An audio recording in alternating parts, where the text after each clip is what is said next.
go ahead and get started. I'm Stefan. The last 20 years I've spent in the game industry. I started with THQ back in the day when that was still possible. Yeah. My first game was Fairly Odd Parents for the original Xbox.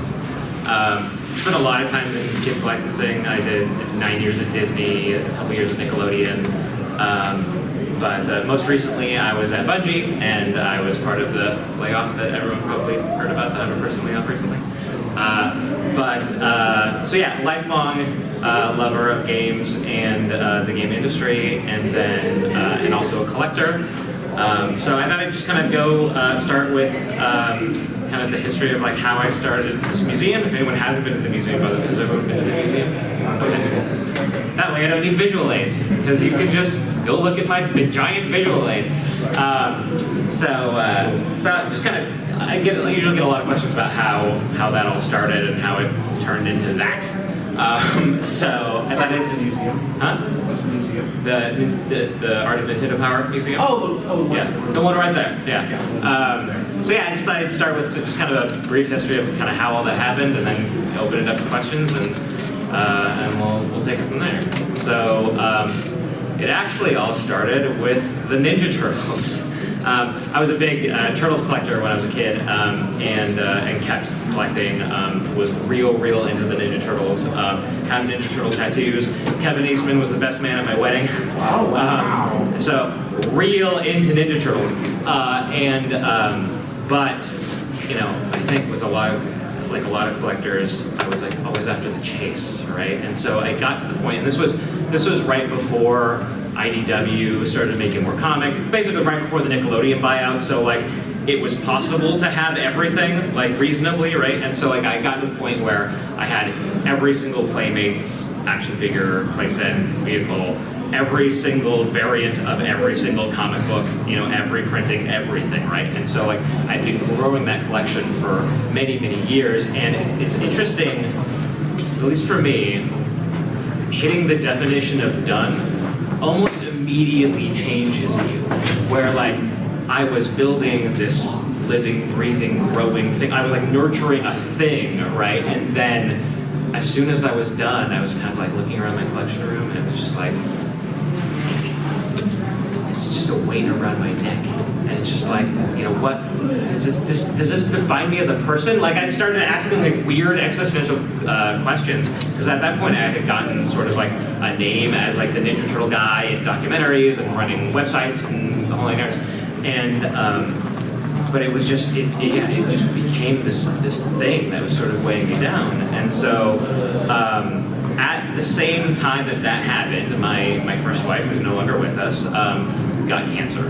And so I was looking for something to sort of distract me from that too. Like obviously I wanted to like give her the attention she needed, but like also that's a lot to be, you know, hanging over your head.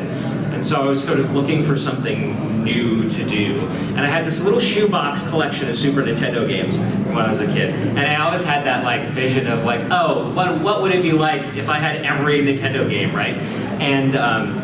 And so I was in this position where I had this giant collection that I didn't really want anymore, that I could use as a piggy bank to sort of explore other things.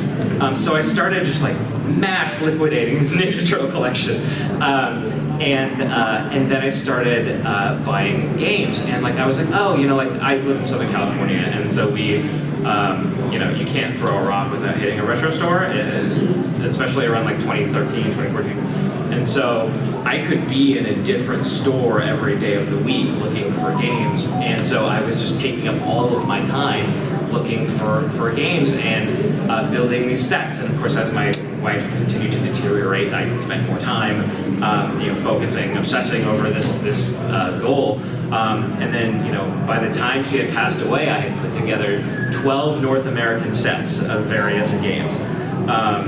And so at that point, there was another sort of like point, you know, inflection point of like, okay, what am I actually doing? And I realized, you know, how much I love the hunt versus like having the thing. And I was like, well, and this is not disparaging. Obviously, we're in a building full of video game collectors. I'm not at all disparaging. Everybody can collect the way they want to collect.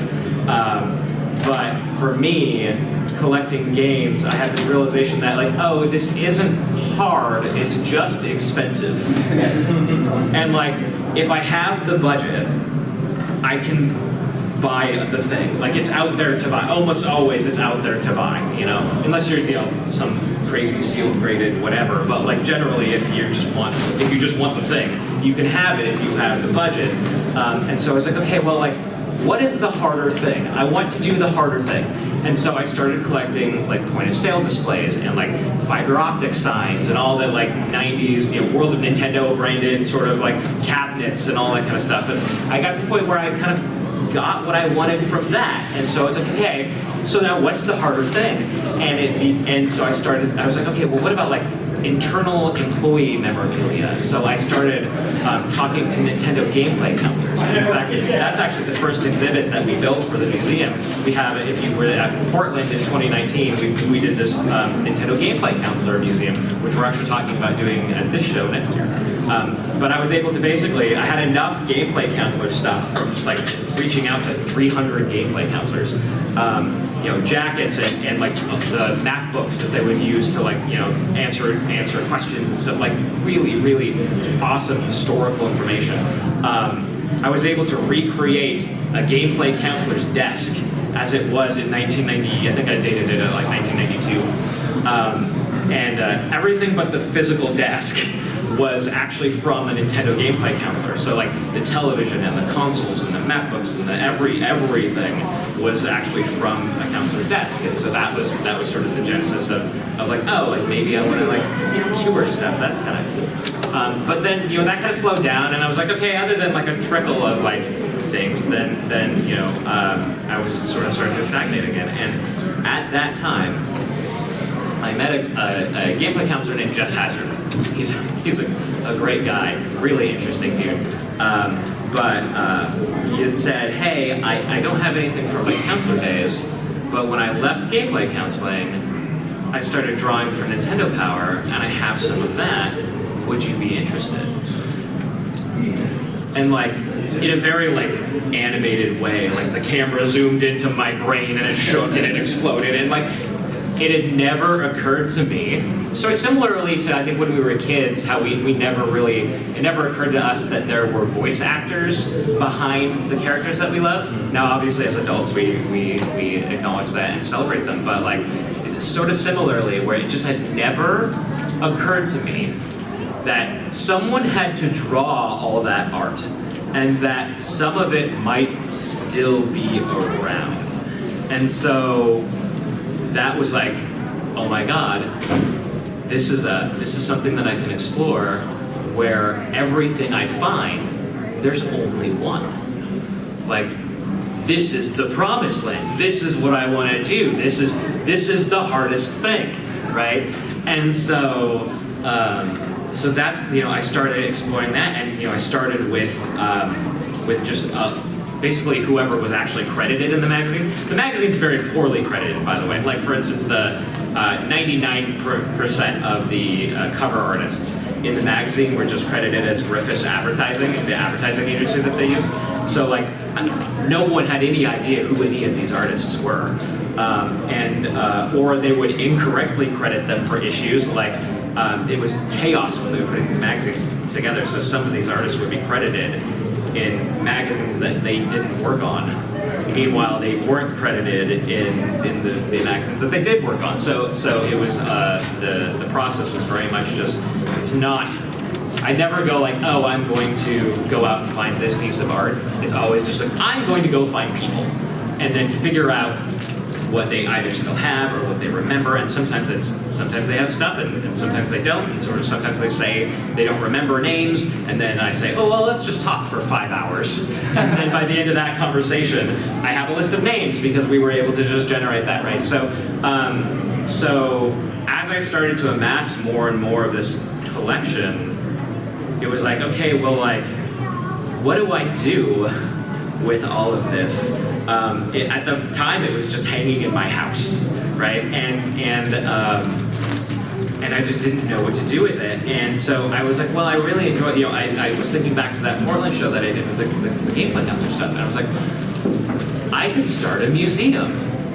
And so I formed a 501c3 nonprofit art museum. We don't have a physical location, that's only a travel show, but you know, I love the way that that works because, first of all, if I like donated all of this to an actual museum, like and now don't get me wrong, like the Strong Museum of Play, or like, you know, there are some really amazing video game focused museums, but were I to donate the collection to a museum, it wouldn't be shown the way that you see it in there as like a cohesive collection, unless they built me a wing, which they're not going to build me a $20 million wing to house my art collection.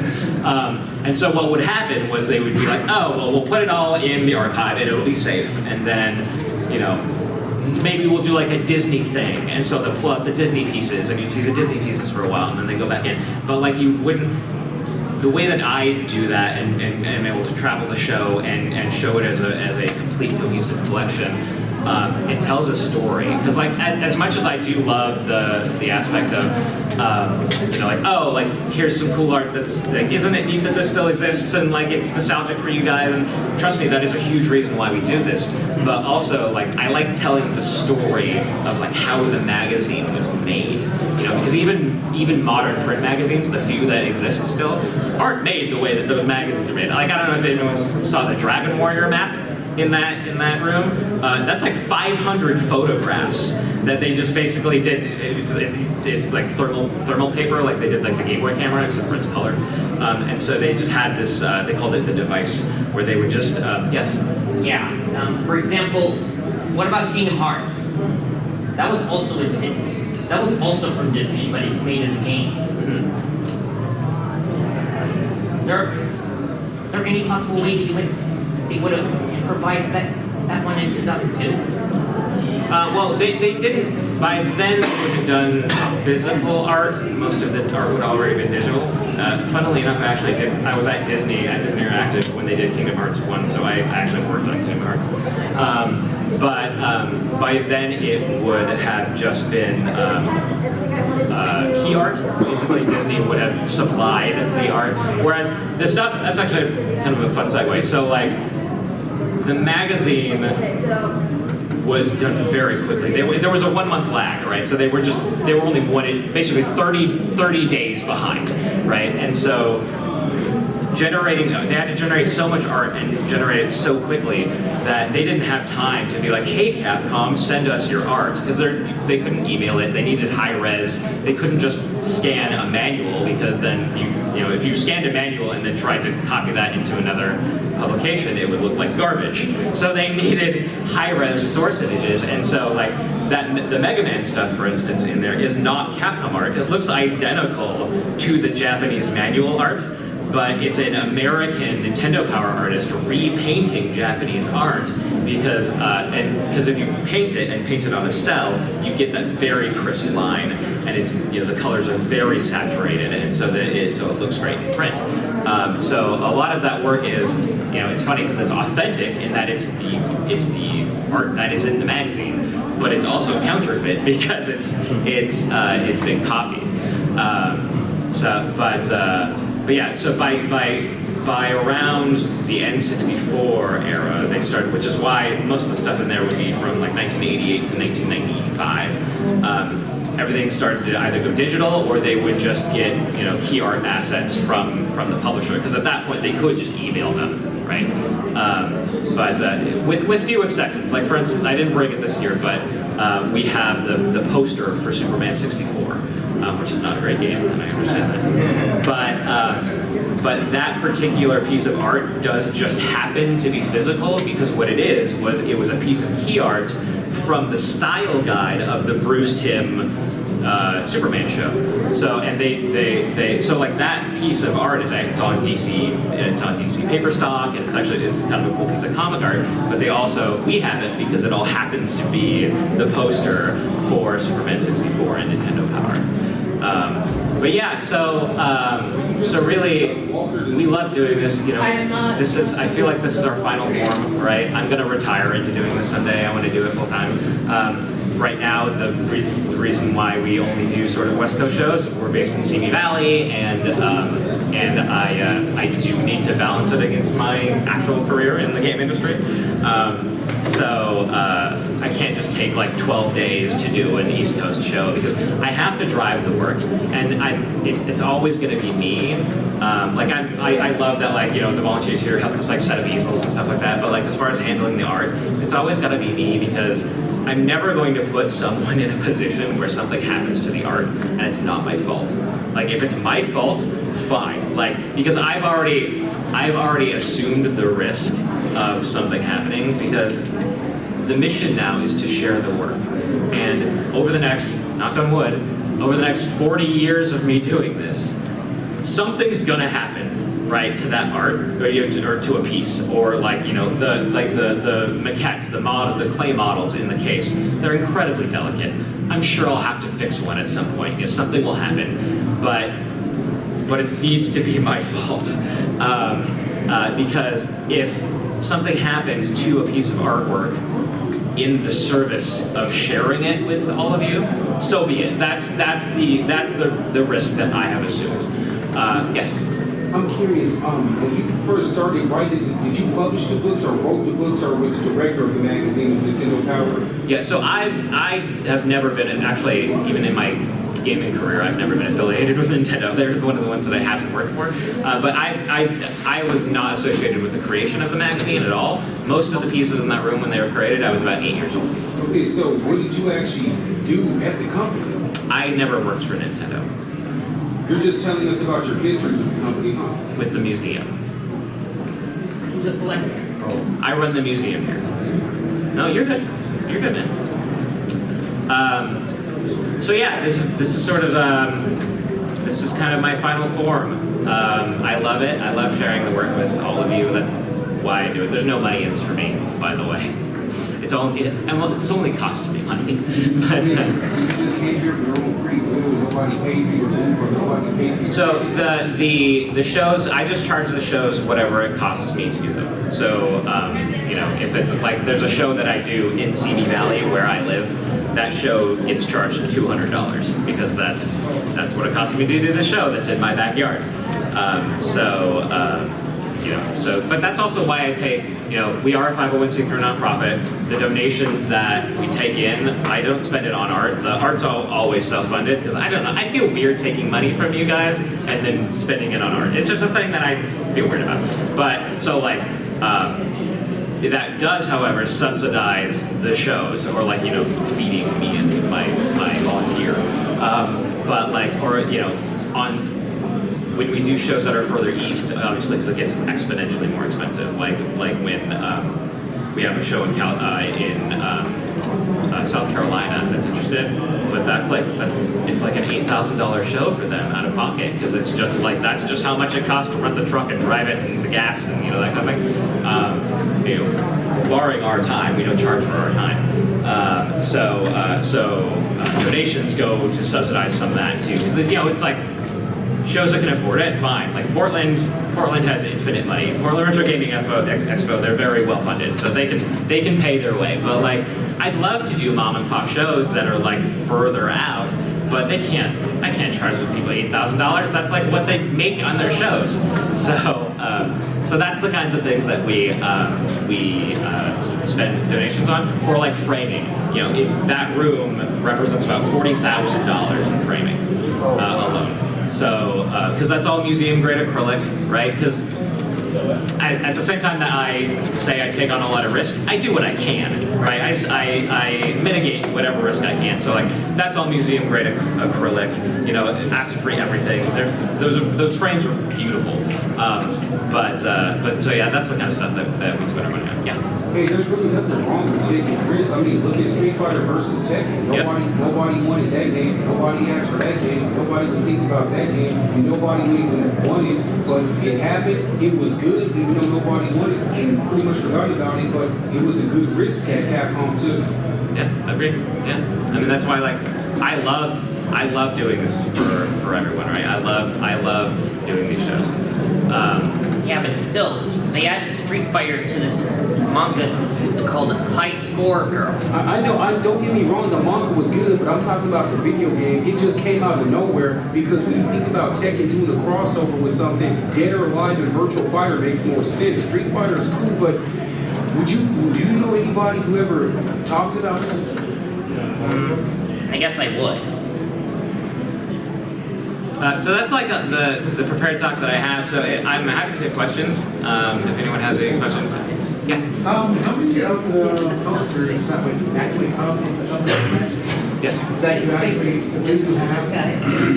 How many of the posters do you have? Do you have any posters that you gave in some of the magazines and some of your art for? We have some here. So if you walk in the door, I think Castlevania's on the end, or the white Castlevania frame. The posters are I try to group art together so that it makes that's why all the covers are together. So I think I have 4 or 5 posters here, and then I have another handful that I didn't bring here. I have to kind of curate. We work out of a 9-foot van basically because I can't use a box truck. Because the thing about box trucks is that you don't know they're leaking until they're leaking. And I actually had an issue one year we did Gamon Expo in Phoenix, Arizona, and it was a very humid day. It did not even occur to me that humidity would be that big of an issue.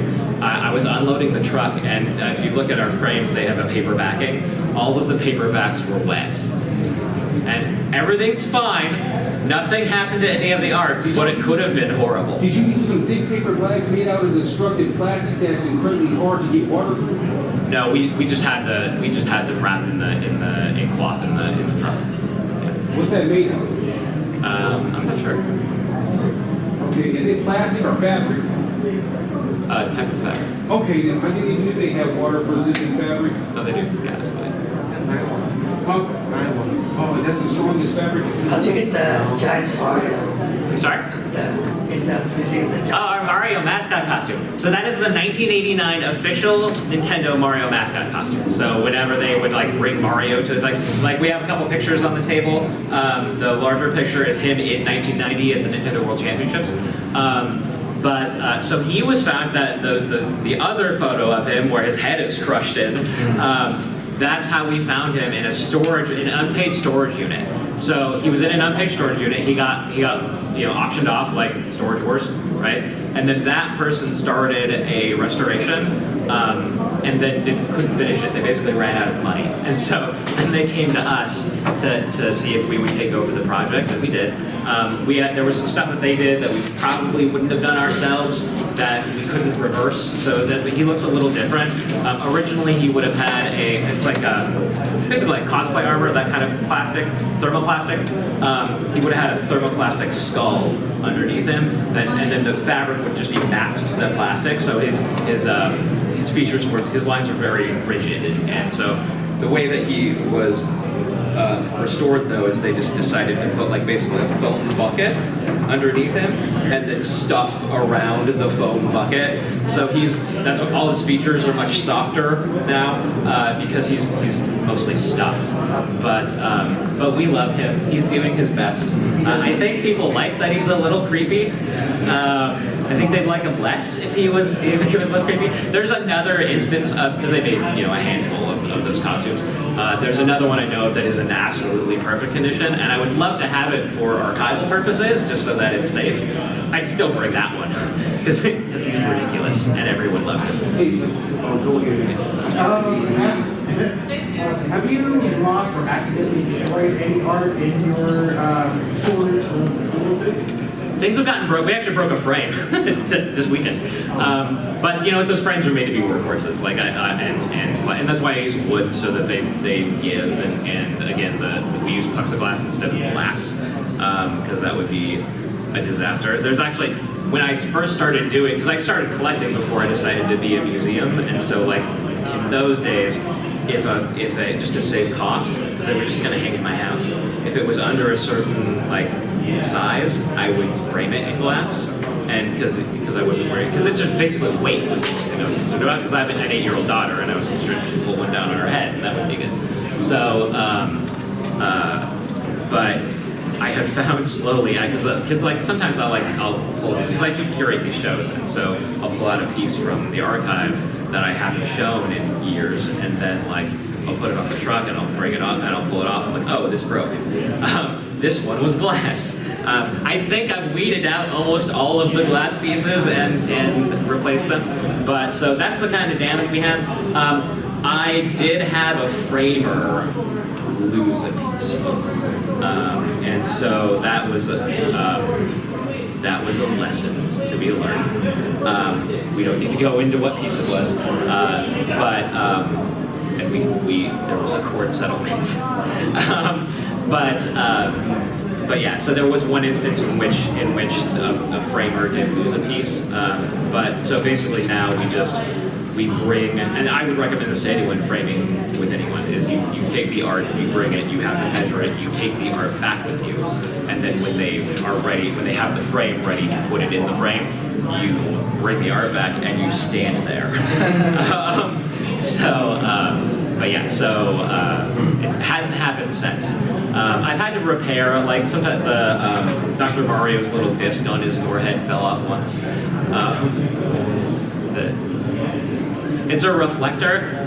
That's a product of a bygone era when lighting was not great in hospitals. It allowed the surgeon to bounce light off of, like, you have the primary light and then the reflector on their head would like reflect the light down into whatever they were looking at. Yes. Sorry. Do you have like a frame or you go to your frame or So the people that we use, it's technically Michael's. Okay, I heard that Michael's. It's technically Michael's. Now, it's whether or not, like, people are like, oh, should I take them to my Michael? Like, obviously it's a different staff at every Michael's. So, like, my Michael's, those framers had a private framing business for like 30 years and then retired into Michael's, right? And so they're incredible framers. And so, like, it's just case by case, right? Yeah. The reason I like Michael's is because they laser cut frames, or they laser cut mats. And with work like we have, like, I have some of those, you know, that envelope art in the corner, that's like a 15 or 19 opening mat. And I double mat everything. So, like, if someone were to hand cut that mat, it would be, it's obviously already very expensive. It would be absorbently expensive if someone cut that mat by hand. So, so using a company that has a laser cutter, yeah. You said that Mario game was creepy when it got squashed, but I know you say that's creepy, but if you really want to see something creepy, go watch that live action Lion King movie. That's fair, yeah. No, Penny Valley. There was nothing wrong with the movie, it's just that when they talk, the way how their mouths move, it was just creepy and unsettling. Yeah, I agree. Yes. Do you have like a favorite piece, either shown there or in your collection? Like I have a couple favorites for different reasons. I love that the Castlevania painting. First of all, that's the only oil painting ever painted for the magazine. Oh, did you see that? I did, yeah. Do you know what's the meaning when you're done with this question? Say, tell me what you thought about it. All that We can talk about it after the panel. Okay. Yeah, so that Castlevania 4 oil painting, the artist's name is Philip Howe. One thing that I think is really charming about that piece is that I personally, that's one of my favorite pieces that I've ever seen. Like, just favorite pieces of art, right? And he hates it. He hates that painting. He is actually, Phil, I love him to death. We have a very good personal relationship. He is the most self-deprecating artist I've ever met in my life. When he thought he had already gotten rid of that painting years ago, and then he found it and brought it to me, and he's like, please get this out of my sight. And I'm like, I don't know how I feel that, like, my favorite painting I've ever seen in my life, you hate it. Like, so yeah, I love that, the Castlevania oil painting. I also love that then later he found those preliminary sketches that he did so that I could show process. I love showing process, you know, and I brought a couple other things. There's the Ninja Gaiden poster that shows the preliminary and the Star Fox preliminary. Those are really, really cool. I love the kids' art. The kids' art's really hard to find. Nintendo never returned the envelopes, whereas, like, most of the time with the professional art, they were contractually obligated to return art. So oftentimes it's just an exercise in finding the person, right, as I was saying earlier. But the kids' art, they didn't return. So those envelopes, we have about 100 of them total, but again, those frames are very expensive. And so it takes a while to frame. the Redmond building, the original Nintendo building for Nintendo America in, I think it was 2010, they bulldozed it and they built a new one. And so a former gameplay counselor basically took them in the call center is where they would put up envelopes. They're just like, oh yeah, this was cool, and like it's because they were getting thousands of envelopes every day. And so, in fact, if you watch there's that Donkey Kong Country VHS tape that they sent out years ago. It's on YouTube, you can find it. But like they pan right through that room, and you can see like envelopes on the wall. And so he tells it very heroically, like the wrecking balls were coming into the building, and I ran in and I stole a bunch of envelope arts, and then I found you years later. It's very funny, but that's how that art was saved. Was a employee just happened to save some on the wall, so which is heartwarming and heartbreaking at the same time, because it's like, yay, we saved 100 pieces, but that's like literally hundreds of thousands of envelopes that weren't saved. I try not to think of things that way. It looks like, because you see it all in one room, it looks like I have a lot of success, but like I do this constantly all the time, and so like for every one piece that I find, there's dozens of stories where it's like, oh, it was recycled, I threw it away, I never got it returned. That's like, Nintendo was supposed to return everything. Sometimes it just didn't happen. Sometimes it just got lost. And so like if the artist didn't have like a very good rep who would hound them, they wouldn't get their art back sometimes. So that I love. And then like the Wily ship, I love, because that's just like, I love pieces where you look at, I mean, look, none of that stuff should exist, really, 35 years later, but like that piece in particular really shouldn't exist, because it was a contract artist. Nintendo wasn't Nintendo then. They didn't have like the brand recognition, right? So like, there was no reason for a contract artist. When the deliverable was just a photograph, they just took a photograph and sent it to Nintendo, and that's why like some of those sculptures, they just stopped sculpting them. Like the Mario Paint Mario is a popsicle stick on the other side, on the back side. If you look around the side, it's just a popsicle stick, because they knew exactly the photo they were going to take, and nobody cared whether or not they sculpted what you couldn't see, and so they just took that one photo and sent that photo to Nintendo, and normally they just threw that stuff away. Like I have photos of the Maniac Mansion in there, and that was, he photographed that mansion and immediately threw it away. It was just gone. Yeah. Was somebody mentally disturbed or screwed up in the head when they made that video game? Because there's a disturbing scene in the game where you put a hamster in the microwave. That is a very disturbing scene. Yes. I can't speak for the developers of the game. Yeah. Yeah, you mentioned that you wouldn't sell or donate your collections like a museum for reasons you explained. That's great. But have you ever done or considered like a 3-month exhibition, like lending it to a museum that might be interested in showing what you have to offer? I would love to, and yeah, it's just finding a space that's close enough to do it. Right. Because here's the thing, again, I have to drive to work. Right. There's a caveat to that. If there were a museum, there are museum shippers, right? Like when museums borrow work from each other, right, there are shipping companies that will ship that work.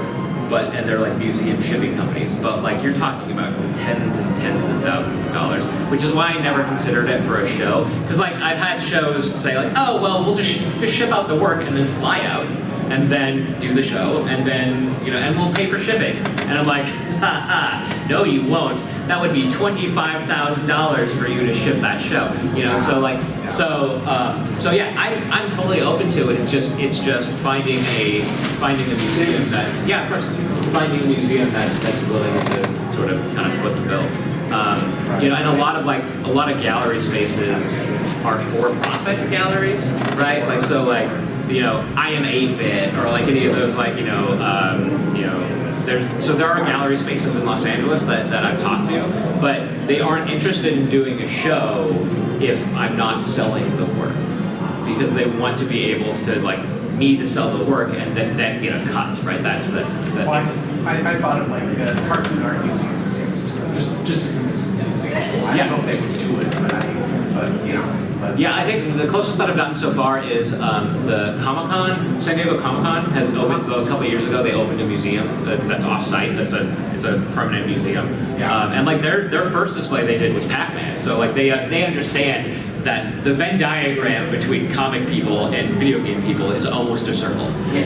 So they get it. So we've been talking about that. It's just, it takes a while. And those museums like that are booked up for years and years and years. So yeah, yeah. I'm totally open to it. Yeah. Have you thought about making this probably kind of cheap and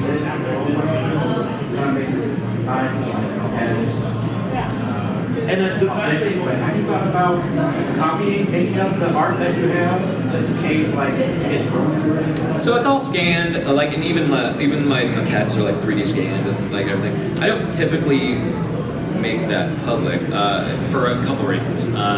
For one thing, like I had one of the vendors here actually was talking about that Game Boy that I have in that case. It's a contest-winning Game Boy. He was like, "Oh, we can like scan that and make a bunch. We can sell them." I'm like, that's not really something I'm interested in doing. Mostly because in instances like that, like I don't want to be responsible for there to be like a market of fakes. And so to have someone get defrauded and then have it be my fault. Like part of our gameplay counselor museum is the map books that the counselors use to answer calls. And I understand that people would love to have copies of that, but the originals are photocopies. So there would be no way, except for to watermark them to hell, which I have done. I've released some of them, very heavily watermarked. I couldn't make copies of those maps without them making them very reproducible. And so, like, it would break my heart if someone paid thousands of dollars for a fake map book that I had a hand in making. But from a safety perspective, then everything is archived. I'm on the board of the Video Game History Foundation, and so like I also work with them to like make sure everything is safe. People ask about art books a lot. The copyright issues for those images are very complex, and there are entities out there that wouldn't have to be wrong to ruin my life. They would just have to decide they wanted to ruin my life. And you take an image like, I have a lot of Disney art out there, right? And so those are Disney characters that's part of an image that was generated by Nintendo, two of the most litigious companies on the planet. And so just unwinding who would be able to say yes to me doing an art book would be difficult. And generally with organizations that big, they would rather say no because it's easier, because they don't have to figure it out. And an art book for Nintendo would be like not even a blip on their radar as far as it wouldn't move the needle for profit margins. So, the likelihood of them, that's really the only way that I would do an art book is if it was with Nintendo, and I just don't think that they would ever do that. They've been kind in the past, and they also understand that they can't stop me from. There's a thing called first sale doctrine. I legally own all of those art. They were available for sale. They're not stolen. I bought those, and so no one can stop me from showing you artwork that I own. So that's the advantage of these partnerships. Yeah. So, thinking about the potential trip to South Carolina that you didn't do, I'm just wondering, if you had to have all the artwork be in a truck, would you need to drive that truck to South Carolina for all 8,000 miles? Yeah. That's why those shows are so difficult for me to do, because if I do an East Coast show or even an East Coast-ish show from here, that's like if I killed myself driving, that would be like 3 days, right? And so it would be like 3 days and then probably a 3-day show and then 3 days back. And that's if I hurt myself badly doing that drive. And as I am, I just turned 42, and as I age, I am less willing to put my body through ridiculous things. So really, you would kind of probably extrapolate that to like between 10 and 12 days for me to do a show like that.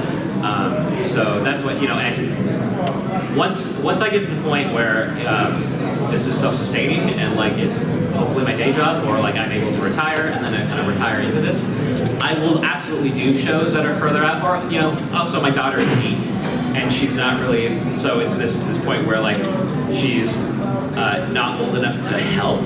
And so, like, she has to stay home because I do need someone to. Most of those trucks see 2 people.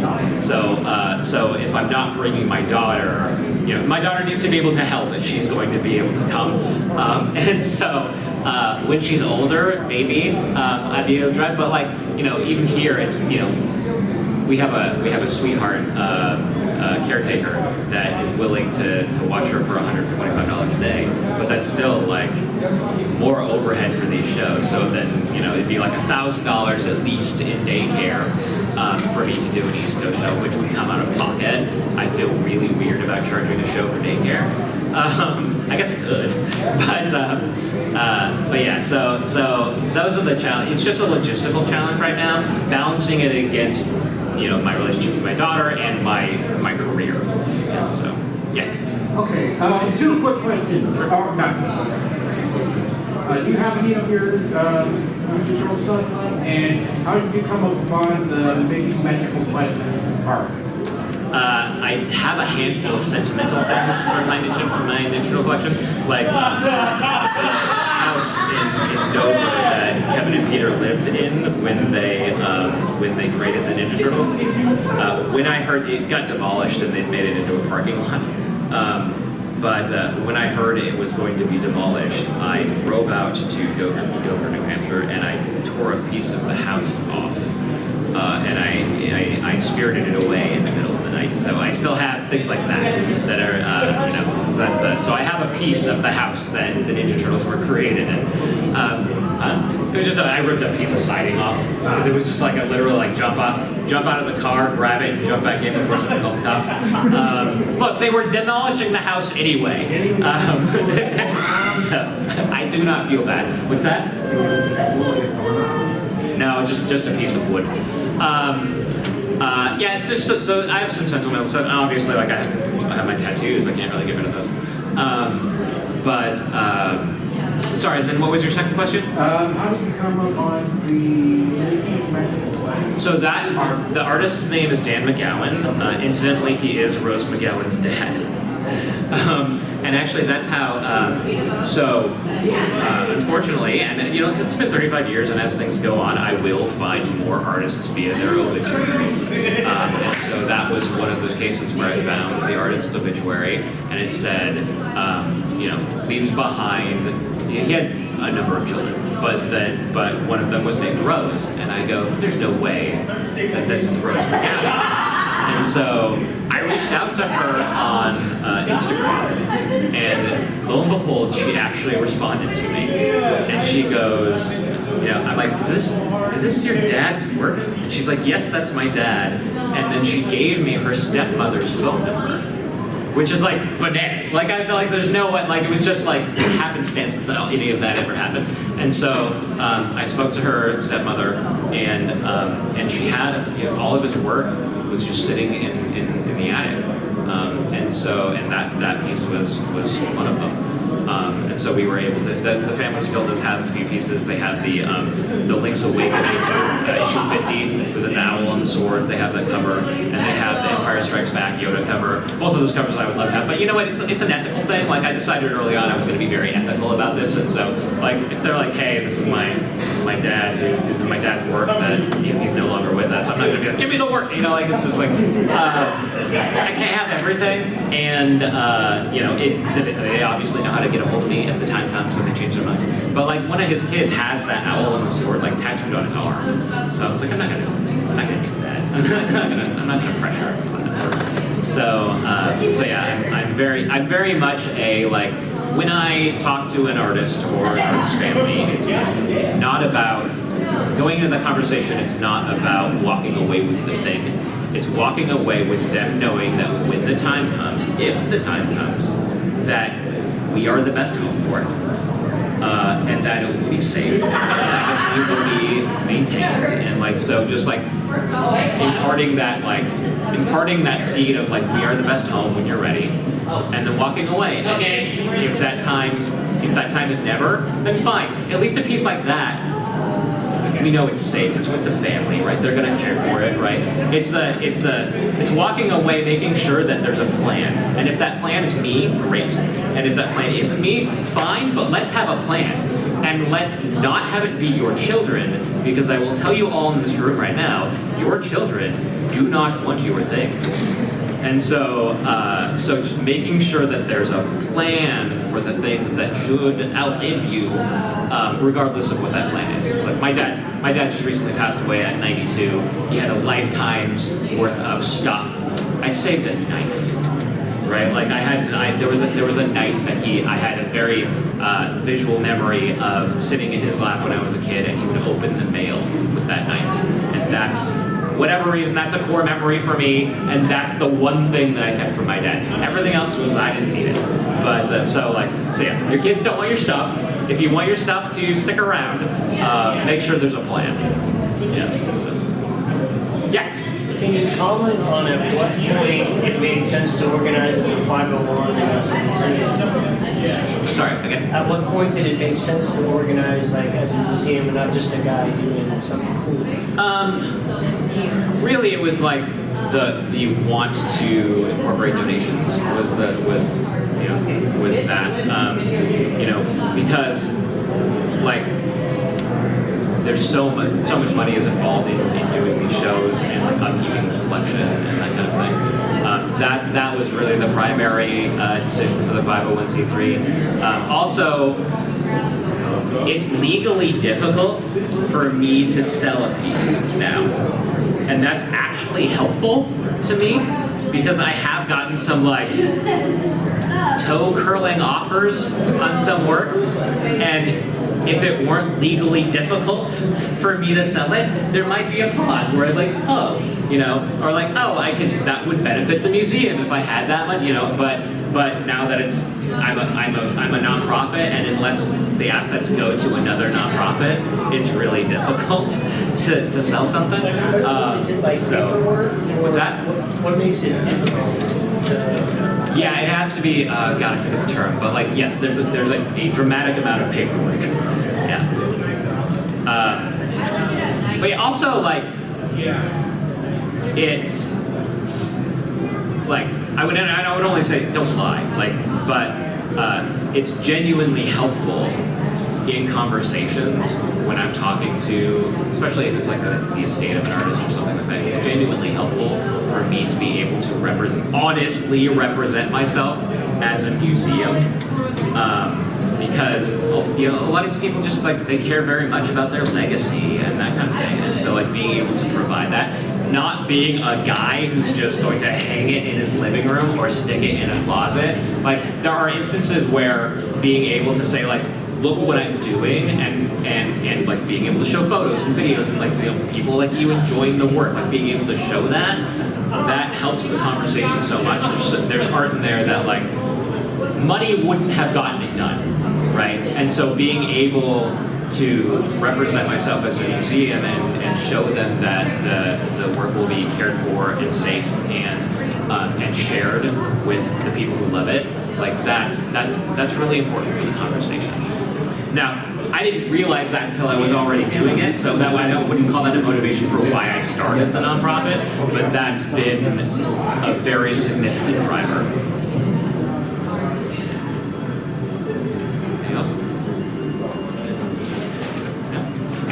How did you make your shirts? I mean, I stole the logo. I don't sell these shirts. This is just to signify that we are employees of the museum. And that's why like Art of Nintendo Power is not the name of my nonprofit. It's the Interactive Art Collection is the nonprofit. The Art of Nintendo Power is an educational museum exhibit. So like it's all about fair use. And so yeah, I couldn't incorporate around the word Nintendo. That would not have gone well for me. But again, you know, also reasons like the going back to like the art book and like the first sale doctrine, and no one being able to stop me from showing you the work, right? So yeah, this is just vector art. I print them out, but we want to do like interactive art collection merch because we do have our own logo and our own branding and that kind of stuff, and that we can freely do. I'm also looking into being able to do on some of the art.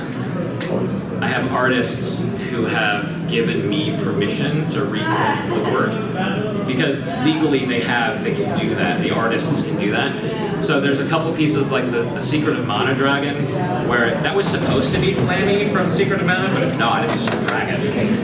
And so like I don't know stuff like that where it's like this is not an IP related character. Like there's some stuff where like the Super C poster where it's just two dudes with guns. I'm pretty sure like the art doesn't have any branding on it. I could probably do. So there's some work that I'm thinking about like doing prints or something like that because you know, monetizing the show where we can would be helpful. Also, like honestly, people like y'all want stuff like that. Like I get asked about pins and hats and all that kind of stuff. So I want to do something. It's just, you know, again, Nintendo wouldn't have to be right to cause me problems. They would have to just decide to cause me problems. So I'm trying to do everything within, you know, above board, you know, so that's, so yeah, there will be shirts available at some point. It just won't be this logo. We are just about out of time. We're about out of time, all right. If you guys have Thank any you all. questions, he actually does have his museum up front. So if you guys are welcome to walk through it and everything, and he'll be there probably in about a minute or two. So. I will, yeah, for the rest of the day. Thank you guys for coming. Honestly, I like these like small scale, like I get to talk to you, like I'm not at the table. Like this was really, I like this better. It feels more festive. Yeah. This whole this, like the panel at Portland when we filled the room, and I'm just like, yeah, but like, I mean, it was cool that there was like, I found, you know, like 500 people there, but like, it wasn't this. Like, this is